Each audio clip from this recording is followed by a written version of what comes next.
let's now bring you into the picture of some of your major stories, politically speaking, in Nigeria. The past days have seen twists and turns in the politics of the presidential primaries of the ruling APC, the All Progressives Congress, with a number of aspirants throwing their hat in the ring. Perhaps the height of the intensity of the race is within the corridors of the party, and the moment where the order by the president that those seeking office should resign their ministerial positions. We saw some of them pull out of the race to return to their ministerial appointment. Some newspaper headlines said, quote, they chickened out. It was predominantly a southern-dominated list until the emergence of a few more aspirants, especially from the northern part of the country. But what is the position of the APC on the issue of zoning? Governor Akeredolu at the time has said, asked the party to come out plainly and make its position known on that matter. Tonight, I will be speaking with one of the aspirants who pulled out of the race, and present on the issue of the situation, the present race, state of the race in the APC.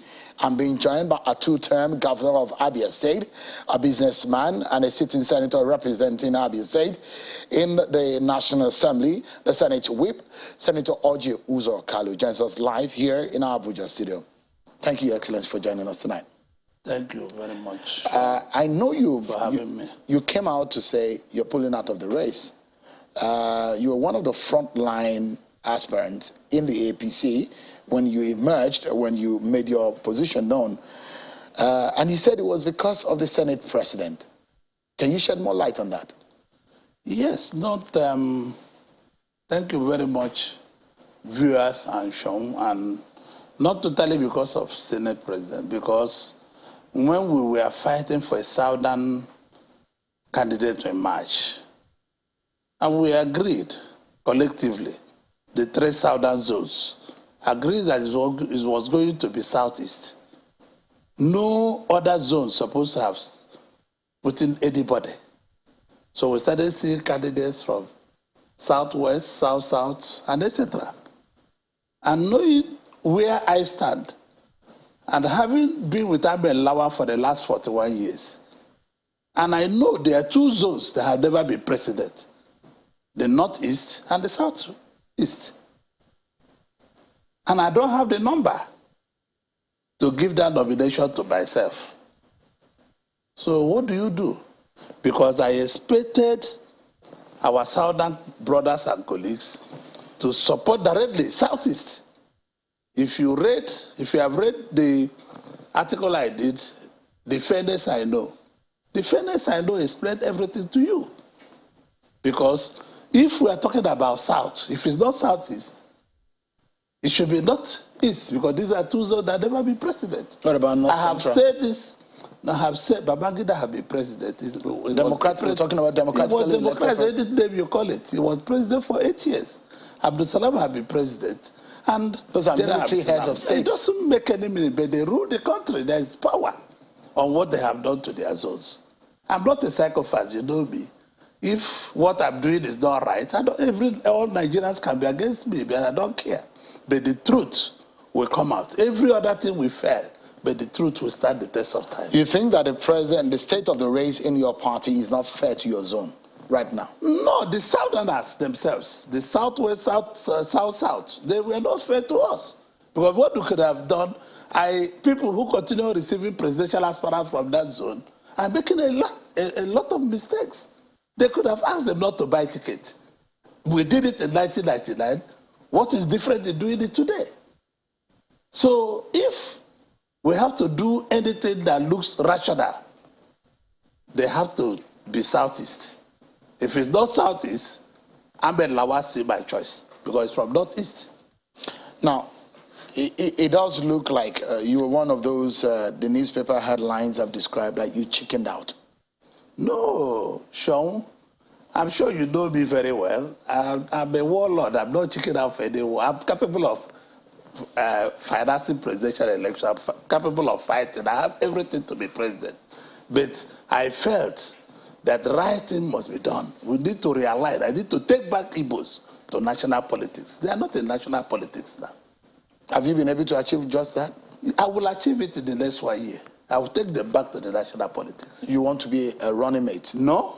Because that's what we understand. No, I've already your bought... main agenda. No. If you cannot be a president, at least you can I've get... already bought my Senate seat. In fact, they also say my constituency are waiting for me. No, you don't tell me what they are waiting for. Hold on, we are here. I mean, because look, I've dealt related with politicians for so long that I'm not a politician. I'm an entrepreneur. You are address me properly. You're one. No, address a man that runs a $5 billion balance sheet company is not a politician. I'm an entrepreneur. You can also be called a politician. No, you cannot call me a politician because I'm not one. I don't talk like politicians. I talk straight. All the time I've been two-time governor, I talk straight. It's either I employ 13,000 people. You cannot call me a politician. I'm not a politician. Well, it's unfortunate, Your Excellency, that you cannot.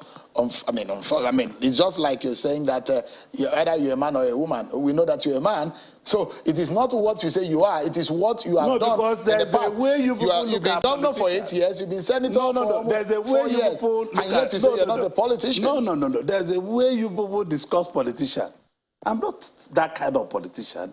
I'm a politician with multiple address. You can say that you're a politician with another... No, in the media job you work, I employ 35% of journalists in Nigeria. Whether in print, radio, television, I employ 35% of journalists in Nigeria. So I don't put me... That is just... That is not the only title that you have. That is what you are like. No. I'm just telling you the job you are doing, the way you are doing. I employ 35 people. Entire journalists. You're an employer of labor. No, I'm an employer of journalists. Yeah, but you are a politician. And in that respect, Your Excellency, let me ask you, because you've said to me right here on the program that you will be the candidate of the APC. You said you have all what it takes. But you have told us tonight that you don't have the number. No, I have all it takes. But I don't have the delegates and the number from Southeast. But why did you say you had all it takes? I have all it takes. Well, it does look like you realize that. But my Southern brothers are not supporting us. We have supported Southwest. We supported President Obasanjo.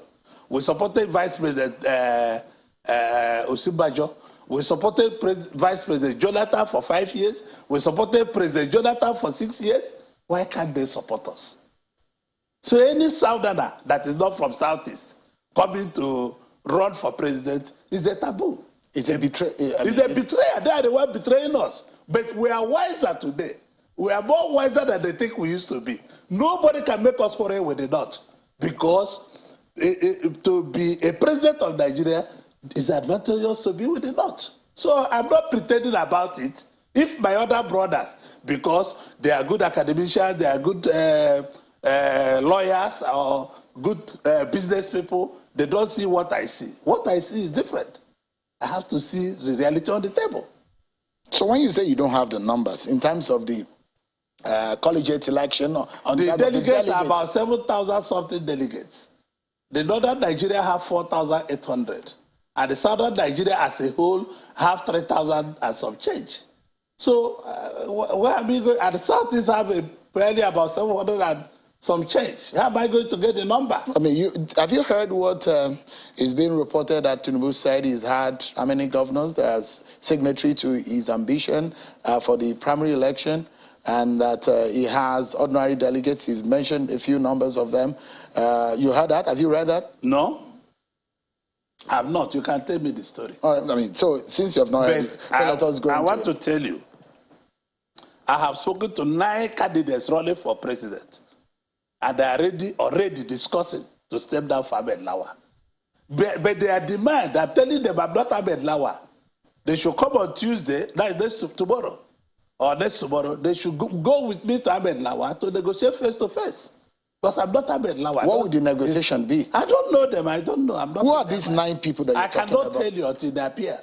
Are they from the south? I don't know where they come from, but they have 9 people that are speaking to me. They are ready to step down for Ahmed Lawan. Well, Ahmed Lawan returned there. That's going to be 900 million. Will he be returning there? No, nobody is going to return anybody's. I made that one clear to them. We are not returning anybody to anybody. But 9 of them have agreed. None of them are already in pocket.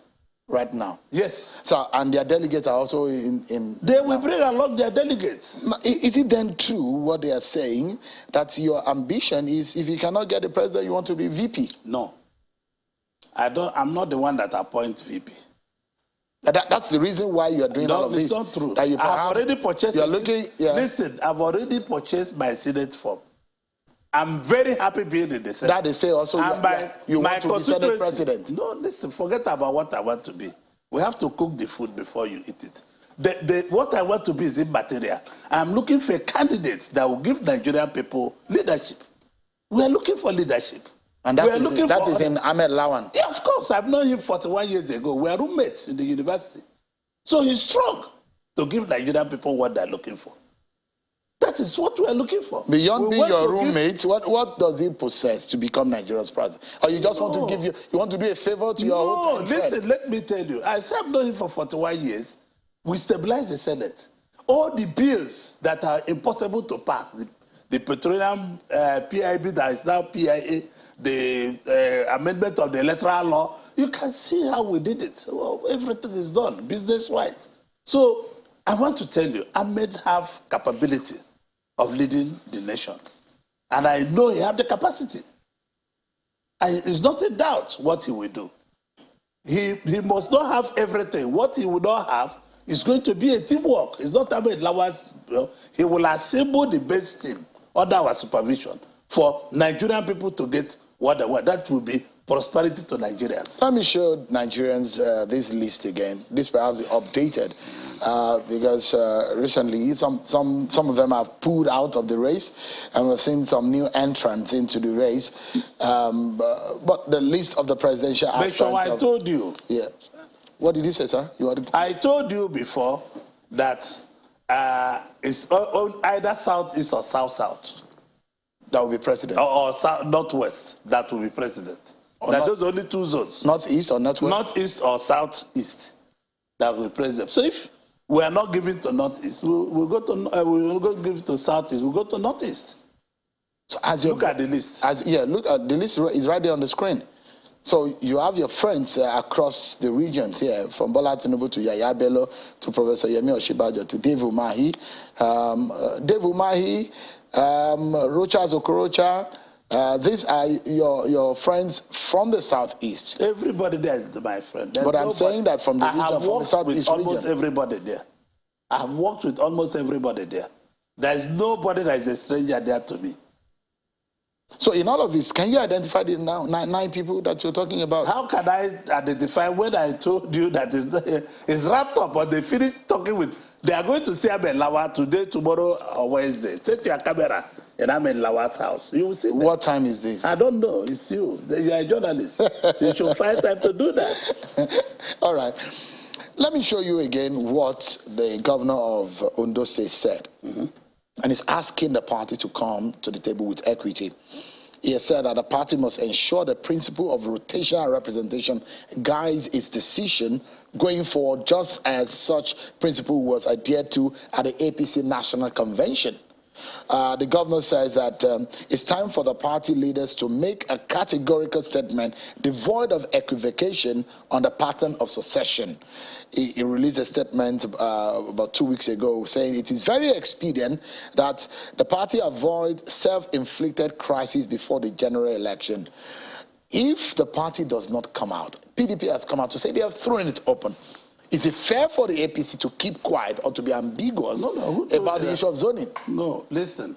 The governor of Ondo says my in-law, I'm sure you know. And I want to assure you that did he advise those running from his equity means southeast or excluding southeast?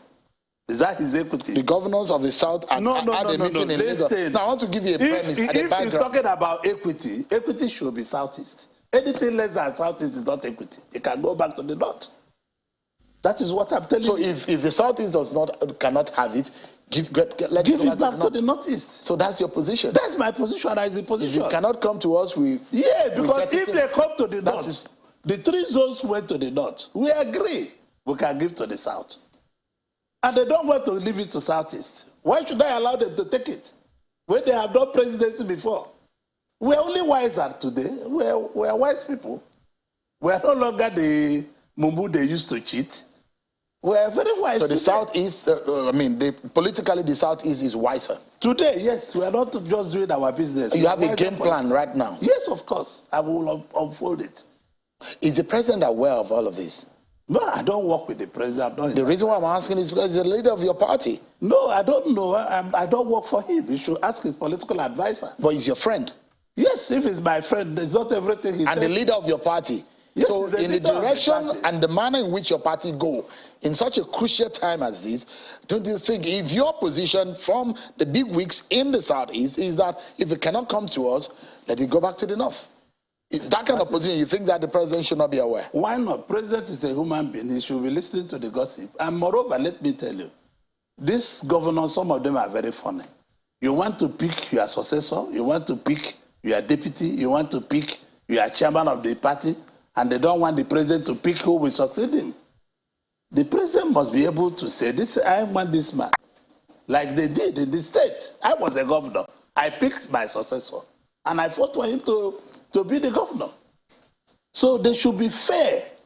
All these my colleagues who are governors today, they should be fair to the president and stop carrying dagger. It's not the fighting. What we're looking for is good governance. We don't care where the president comes from, but we care who is capable of giving good governance.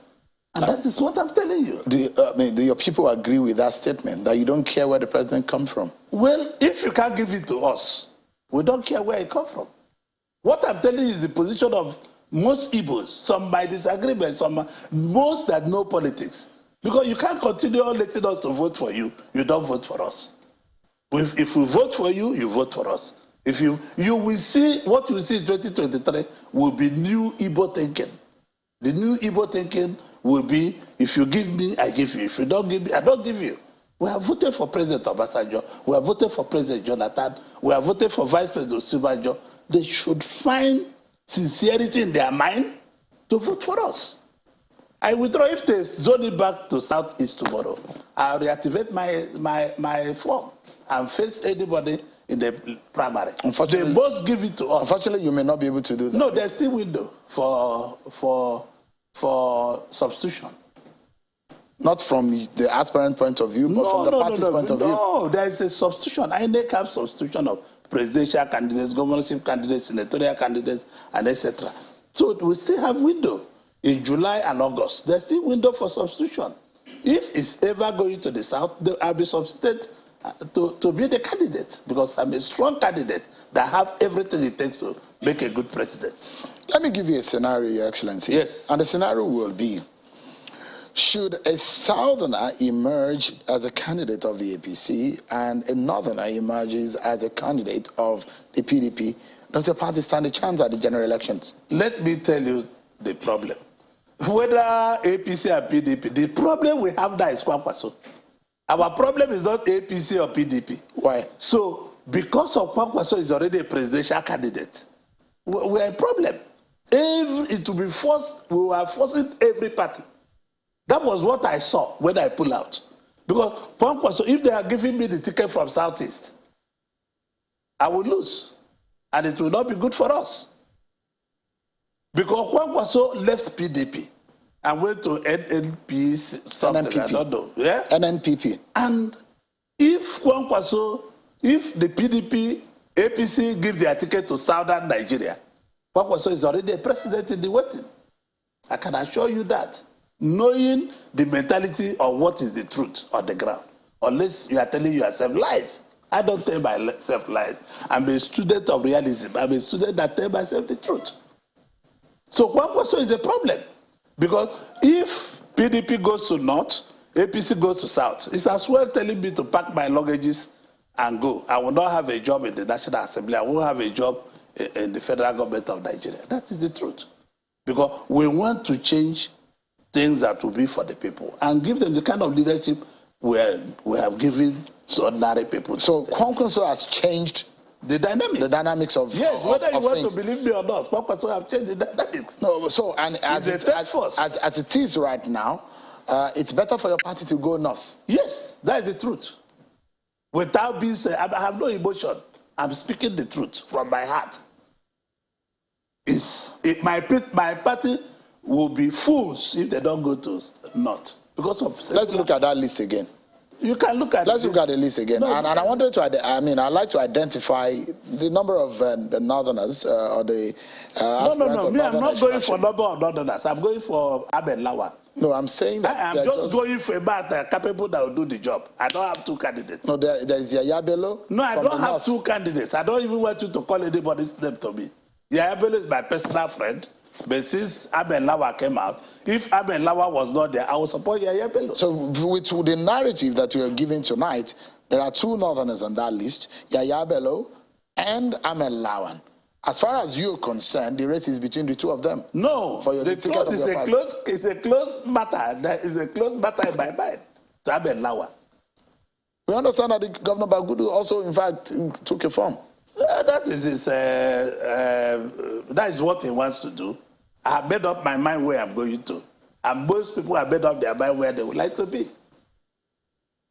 All right, let's take a breather because we are not done yet with talking to you right here on the program. We take a break, and when we return, we get our closing moment with Senator Orji, Kalu, former governor of Abia State, and at some point we'll be bringing in Senior Advocate of Nigeria, Jibrin Okutepa.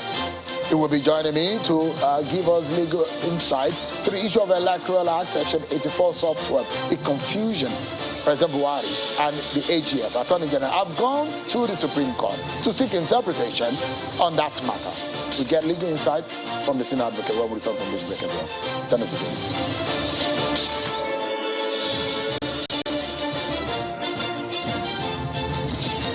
Thank you so much, everyone. Welcome back to the program.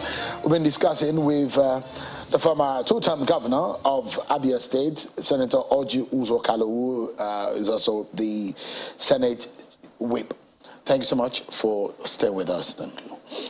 I'm very sure that you have read and heard what Chief Edwin Clark said about you. He said you betrayed the Southeast people by your withdrawal. I'm sure you have also read what I say about him, that they betrayed us. Because Chief Clark is an elder statesman, I don't want to talk about him. But if Chief Clark is on good conscience, he would not be welcoming presidential candidates in his house from South, South, and Southwest. He could have asked them that is the turn of Southeast. They are just saying there 2 weeks ago. I have been saying it for 2 years, 3 years. That is an Igbo president of Igbo extraction will solve the problem. But they just jump out. I saw my brother Silva went to show him his form. Why didn't he ask Silva to drop his ambition for me if he's an honest man? I saw President Obasanjo also saying that he wants us to go southeast. Why is he saying it today? He could have done it when he was president. He had all the powers to have done it. But see, these people think we will continue being their fools. We are not going to be fools. You know, I have opinion because I run a large conglomerate, a company of $5 billion. I run a big company in entire Africa. So I'm not afraid of telling people what I want to tell them. I've never gone to any minister's office to beg for contracts. I never gone to anybody's house to look for business because I'm a trader. Trading on commodities that move every day. So I'm the only one that can, I'm the conscience of our people. So people are afraid because they carry crude oil from an NPC, which I have done many years back. I don't do it again. They sell arms to defense, which I have done many years ago. I don't do it again. So as a trader, my job is to speak the truth. Who found himself in politics? These people should stop deceiving us. If you wanted an Igbo man to be president, both all those people, the only man who is sincere is a young man, Deji. He's very sincere. If these people are sincere, they could have called these guys and said, please don't buy from. Allow only Southeast to buy from. And if there was nobody from Southwest, South buying from, they will be scared. The Northerners will support us. They will support everybody. But Kwankwaso have made everything to be different. It's a different scenario. Maybe I could have gotten the ticket and I'll be beaten by another candidate. And this is why I stepped down I'm not afraid of anybody. I'm not. You're talking about Kunkun, so and if that list goes back up again, and you think because a lot of people have said, it just simply means if the president just comes up and raises the hand of someone in your party. As the presidential candidate, because he's always had about, if you ask me if about I'm president, 8 million votes with him every time that he ran if for I'm office. President Buhari, yes, I'll raise somebody's hand. If I'm President Buhari, you think if President Buhari raises the hand of a southerner, you still find yourself? If I'm President Buhari today, where we are, I'll raise Lawan's hand because we have stabilized the parliament for him. He should be very grateful to the Ninth Assembly. We went through recession and we have made laws that help to come out of recession many times. So the reason why I said we should bring back that list is that you see the likes of Bola Tinubu. Listen, I'm not interested in your list. No. You should be interested because this is not my list. This is your party's list. And these are Nigerians. You should be interested in them because they are members of your party. Listen, I've endorsed a candidate. And that's why I'm not interested in that. We're having a conversation. I didn't invite you to discuss your candidate. I invited you as a chieftain of your party to talk about the ongoing. And I was telling you my opinion. Do you want me to you have stated it. No, you have stated your opinion. And I will continue telling you my opinion. I'm not going to look at the list. No, you will, sir. Okay, let me look at it. Look at the list. Show sir. me. Yeah. So what I'm saying that, for example, you look at the first man on that list. That's Bola Tinubu. He was my colleague as governor. You think he doesn't have that the spread? No, the VP Oshibajo is there. We have passed those stages you are talking about. We have passed all those stages. If they have conscience, they will not run. Because they have no conscience. Obasanjo was president for 8 years. Oshibajo was vice president for 8 years. And Southeasterners have never got president for 1 year. How will you sleep if you are in my position? The gods of the land are asking questions in Igbo land. Where are these people? The gods of the land? Yes. Which of the gods? The gods of the Igbo land. What is the god of Igbo? All the Igbo land, they are asking questions. And what are they saying? They are asking, why must these people come again? These people you are showing me. They are my friend. You know, I was. And what's the answer to that you've told them? The answer is that they are greedy. They should stop being greedy. And that is what is killing Nigeria. If you work, you allow your brother to work. If you rule, you allow your brother to rule. I'm being sincere. You know, I'm one of those that speak my mind. All of them in that list, they are my friends. They are personal friends of mine. There's none of them. And you are showing me Tinubu. You know, my children live with Tinubu's wife. For when we packed to Abia, they were going to school in Lagos. Nobody was in my house in Victoria Land. And they were living with them. So it's not a new thing to me. I also want people to have conscience before all of us die, because we will die one day. So they should have conscience and plead their conscience to themselves. If they set Igbo president today of extraction, I will drop Ahmed Lawan. All right. Thank you so much. I mean, some women who are not happy and have taken it as a responsibility that each time we have members of the National Assembly here on the program, I need to ask you, the 5 women bills that were shut down at the National Assembly, what are you going to do to fix that problem? The 5 women bills that were shut down and shut down by your colleagues. No. I mean, no. It doesn't matter where you vote now. It's the fact that as a whole, as a group, you've shut down that bill. Those bills. Well, I didn't vote alone. That was its National Assembly. Everybody voted to his conscience, and I'm sure that Orji Kalu voted to my conscience. And the women knows my stand. I'm because the strongest people in my life is my mother and my wife, and they are women, and my daughters. They are very strong to me. We'll have to leave it at that. But let me also say that Governor Badaru is in the race. He's another northerner. Maybe you might change your mind tomorrow. Governor Badaru have not lobbied me that he wants maybe to if he does tomorrow and promises maybe if because your members of your party are saying you are being promised vice presidential and senate presidency. No. And some people also will argue. Let me tell you, with that I'm ready to be the sweeper of the place. I don't need to have position if Ahmed Lawan is president. That is the truth. A job is secured for you. Not a job. I can sweep the villa. My house is very close to the villa. I can be the sweeper of the villa. Is a stone throw? I'm very sure you're joking about that. No, I'm not joking. It's a reality. I'm not sure you even have the strength. Your back can't be able to take that kind of job to sweep the villa. But we must leave it at that, Your Excellency. No, you can come and say that I sweep my house every morning. Thank you so much for coming, and it's a pleasure. Thank you for having me. Precious man. Precious man, sir. Thanks so much. You. The former governor of Abia State and the Senate Chief Whip, Senator Orji Uzor, Kalu, thank you so much for coming tonight.